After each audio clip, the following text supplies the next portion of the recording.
සුබ දවසක් කියලා පිළිගන්න ඕගොල්ලන්ව. ඉතින් අද මම ඇවිල්ලා තින්නේ ස්ටර්ලින් ආෆ්ටර්කියා ගාල්ල ශාඛාවට. ඉතින් කලින් වීඩියෝ දෙකකදී අපි කතා කරා විට්ස් එක වෙනුවට ආපු Toyota Yaris එක. ඒ වගේම 2024 Honda Vezel එක ගැන කතා කරා. ඉතින් අද ගාල්ලට ඇවිල්ලා තියෙනවා අලුත් වාහනයක්, ගොඩක් කට්ටිය ආස කරන වාහනයක් සහ ගොඩක් කට්ටියගේ ඩ්‍රීම් එකක් වුණ වාහනයක්. වාහනේ මොකක්ද කියලා කියන කලින් අපි වාහනේ බලමු.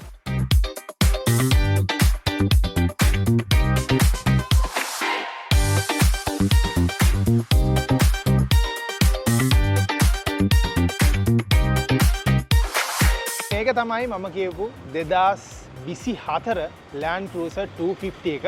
ඉතින් අවුටර් ලුක් එක ගත්තොත් එම මාර ලස්සන බොක්සි ලුක් එකක් එක්ක අපිට වාහනේ හම්බෙලා තියෙනවා. අතරම හෙඩ්ලයිට් ගැන කතා කරොත් එහෙම ප්‍රොජෙක්ෂන් ලයිට්ස් හම්බෙලා තියෙනවා. ඒත් එක්කම ෆොග් ලයිට්ස් මෙතනින් හම්බෙලා දීලා තියෙනවා අපිට.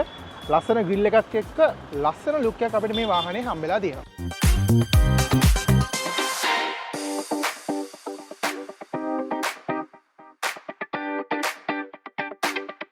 ඉතින් මේක ඕෆ් රෝඩ් කේපබිලිටි එකත් එක්ක හදපු වාහනයක් හින්දා මිලිමීටර් 215ක වගේ හොඳ ග්‍රවුන්ඩ් ක්ලියරන්ස් එකක් ඔයගොල්ලෝ හම්බෙලා තියෙනවා. ඉතින් ලංකාවේ ඕනම පාරක වාහනේ කිසිම කරදරයක් නැතුව ඩ්‍රයිව් කරගෙන යන්න පුළුවන්. ඉතින් වාහනේ ග්‍රවුන්ඩ් ක්ලියරන්ස් එකත් එක්ක වාහනේට හම්බෙලා තියෙනවා 20 inch alloy wheel set එකක් හම්බෙලා තියෙනවා මේකට. ඒ වගේම ඉතින් වාහනේ ගත්තොත් එහෙම ඉස්සරහ පිටිපස්සේ දෙකම ඩිස්ක් බ්‍රේක් තමයි මේ වාහනේ ඇවිල්ලා තියෙන්නේ.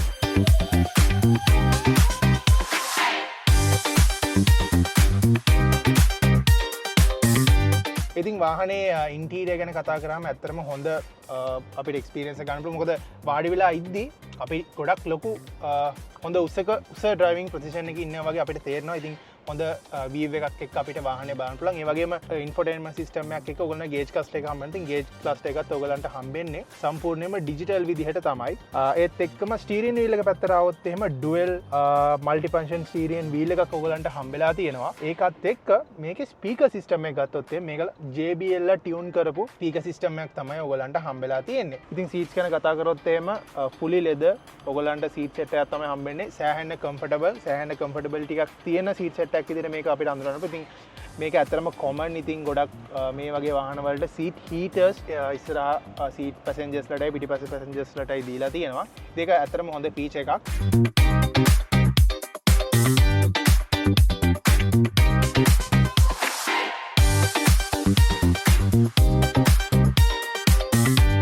ඉතින් මේකේ AC සිස්ටම් එක ගත්තොත් එහෙනම් ඔයගලන්ට තියෙන මේක මැනුවල් බටන්ස් වලින් තමයි AC සිස්ටම් එක ට්‍රේ එකක් විදියට.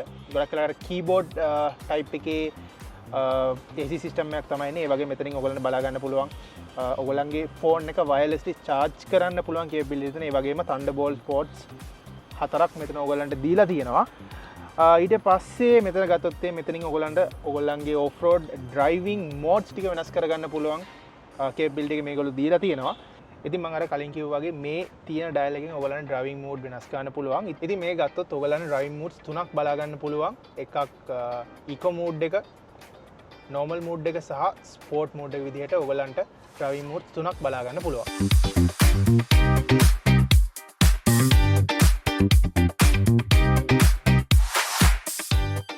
ඉතින් මේ වාහනේ එන්ජින් එක ගැන කතා කරොත් එහෙම මේක 2.8 ලීටර් 4 සිලින්ඩර් එන්ජින් එකක් විදිහට තමයි හම්බෙන්නේ. ඉතින් කලින් වාහනවල ආවා V8 එන්ජින් එකක්. හැබැයි අපිට දැන් V8 එන්ජින් බලා ගන්න විදියක් නැහැ. V6 එන්ජින් එකක් විදිහට එන්නේ.